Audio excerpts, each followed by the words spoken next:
नमस्कार। नवदर्पण न्यूज आप देख रहे हैं। आपके साथ मैं हूं आदित्य कुमार। देश के उपराष्ट्रपति पद के लिए मुकाबले का मैदान साफ हो गया है। बीजेपी के जगदीप धनखड़ का सामना विपक्षी दलों के उम्मीदवार मार्कट अल्वा करेंगी। लेकिन वोटिंग से पहले ही लोग दावा करने लगे हैं कि इस बार का उपराष्ट्रपति पद का चुनाव पूरी तरीके से एक तरफा है, कहीं कोई मुकाबला है ही नहीं।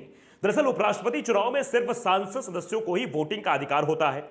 लोकसभा और राज्यसभा के सदस्य वोटिंग करते हैं। राष्ट्रपति की ओर से नामांकित सदस्यों को भी वोटिंग का अधिकार होता है।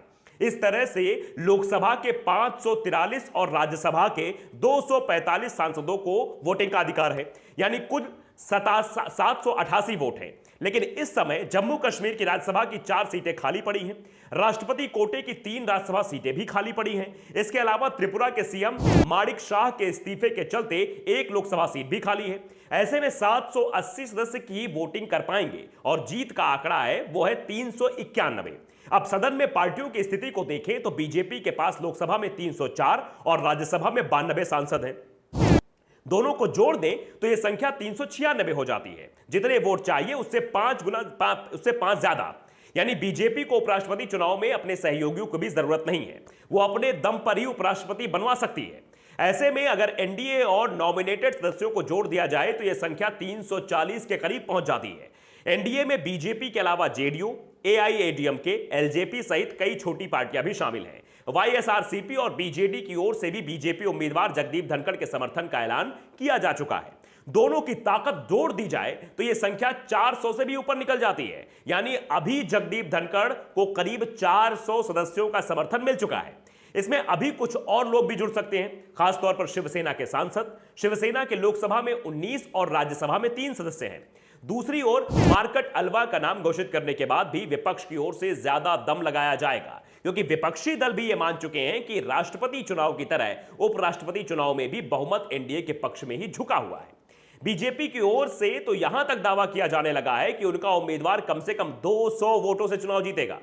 उपराष्ट्रपति चुनाव में एनडीए के अंदर तो किसी तरह की दरार नहीं दिख रही है, लेकिन विपक्षी मोर्चे में जरूर फूट पड़ती दिखाई दे रही है। बीजेडी और वाईएसआरसीपी तो धनखड़ के पाले में आ ही चुके हैं।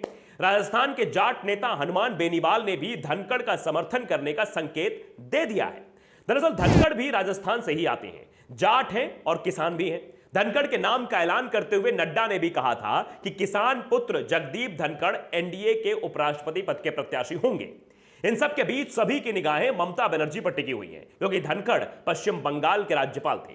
उपराष्ट्रपति उम्मीदवार घोषित होने के बाद उन्होंने अपने पद से इस्तीफा दे दिया है।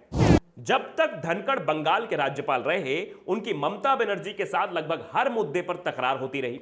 कानून के जानकार धनखड़ से ममता इतनी ज्यादा नाराज हो गई थी कि उन्होंने राष्ट्रपति से धनखड़ को हटाने की मांग तक कर दी थी। और जब धनखड़ खुद ही इस्तीफा दे चुके हैं तो सबकी नजरें ममता के फैसले पर टिकी हुई हैं। इसका कारण भी है क्योंकि विपक्षी गठबंधन ने जब मार्कट अल्वा को उम्मीदवार बनाने का ऐलान किया तो अपना समर्थन देने का ऐलान भी कर दिया। लेकिन टीएमसी ने उपराष्ट्रपति चुनाव में समर्थन के लिए 11 जुलाई को बैठक बुला ली है, जिसमें वो ये तय करेंगी किसे समर्थन दिया जाए या फिर चुनाव का ही बहिष्कार कर दिया जाए। दरअसल ममता बनर्जी विपक्षी एकता की तो बात कर रही हैं, लेकिन वो कांग्रेस के साथ खुद को दिखाने से बिल्कुल बच रही हैं। मार्कट अल्वा कांग्रेस की नेता रही हैं और विपक्षी मोर्चे की ओर से उन्हें मैदान में उतार दिया गया है। ऐसे में टीएमसी अल्वा को कांग्रेस का उम्मीदवार मान रही है, इसलिए उनके समर्थन से बचती दिखाई दे रही है। तो यह साफ हो गया है कि पूरी तरीके से जो उपराष्ट्रपति का चुनाव है वो भी एनडीए यानी कि भारतीय जनता पार्टी के पक्ष में जाता हुआ दिखाई दे रहा है। अभी तक ये आशंका लगाई जा रही थी कौन उम्मीदवार होगा, लेकिन जगदीप धनखड़ के बाद राजस्थान को भी साधने की कोशिश बीजेपी की तरफ से की गई है। तो नवदर्पण न्यूज को अगर आपने सब्सक्राइब नहीं किया है, कर लीजिए, बेल आइकन दबाइए, ताकि ये खबरें अपडेट के साथ आप तक पहुंचती रहें। नमस्कार।